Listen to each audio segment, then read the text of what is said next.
ನಮಸ್ಕಾರ ಟಿವಿ ಟುಗೆ ಸ್ವಾಗತ. ಮೇಡಮ್ ನಮಸ್ತೆ. ಕರ್ನಾಟಕ ಪ್ರದೇಶ ಕಾಂಗ್ರೆಸ್ ಸಮಿತಿ ಕಾಂಗ್ರೆಸ್ ಚುನಾವಣೆ ಮಾಡ್ತೀವಿ ಅಂತ ಹೇಳಿದಾರೆ, ಅಪ್ಲಿಕೇಶನ್ ಹಾಕಿ ಅಂತ ಹೇಳಿದಾರೆ. ಎಲ್ರು ಬಂದು ಅಪ್ಲಿಕೇಶನ್ ಹಾಕಿದ್ವಿ. ಮೇಡಮ್ ಈ ಸಲ ಹೆಣ್ಮಕ್ಳಿಗೆ 50% ಮೀಸಲಾತಿ ಈ ಸರಿ ಏನಲ್ಲ, ಅದು ತುಂಬಾ 10 ವರ್ಷದಿಂದನೇ ಇದೆ. ಹೆಣ್ಮಕ್ಳಿಗೆ ಬಾಯಿ ಸಂದರ್ಭದಲ್ಲಿ ಮೊದಲ ಮದುವೆ ಸಂದರ್ಭ ಬಗ್ಗೆ 50% ಅವಾಗಿಂದನೇ ಇದೆ. ಸ್ಥಳೀಯ ಸಂಸ್ಥೆಗೆ 50% ಇರೋದು ಹೆಣ್ಮಕ್ಳಿಗೆ.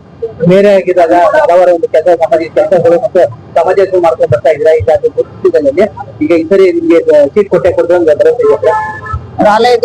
ಹಂಗನ್ಕೊಂಡು ಅಪ್ಲಿಕೇಶನ್ ಹಾಕಿದೀವಿ. ಕೊಟ್ರೆ ಸಂತೋಷವಾಗಿ ಕೆಲಸ ಮಾಡ್ಕೊಂಡು ಚುನಾವಣೆ ಪ್ರಕ್ರಿಯೆಗಳನ್ನ ಪ್ರಾರಂಭ ಮಾಡ್ತೀವಿ. ಚುನಾವಣೆ ಮಾಡಿ 5 ಗ್ಯಾರಂಟಿ ಸಕ್ಸಸ್ ಆಗಿದೆ. 5 ಗ್ಯಾರಂಟಿ ಬಗ್ಗೆ ತಮ್ಮ ಅಭಿಪ್ರಾಯ ಇದೆ? ಏನ್ ಜನರಿಗೆ ಉಪಯೋಗ ಆಗಿದೆ. 5 ಗ್ಯಾರಂಟಿಗಳು ಏನ್ ಕೊಡ್ತಾ ಇದ್ದಾರೆ, ಬಸ್ ಇರ್ಬೋದು, ಕರೆಂಟ್ ಇರ್ಬೋದು, ಮತ್ತೆ ಗೃಹಲಕ್ಷ್ಮಿ ಇರ್ಬೋದು, ಅದೆಲ್ಲ ಕೊಡ್ತಾರೆ. ಬಡ ಹೆಣ್ಮಕ್ಳಿಗೆ ತುಂಬಾ ಉಪಯೋಗ ಆಗಿದೆ.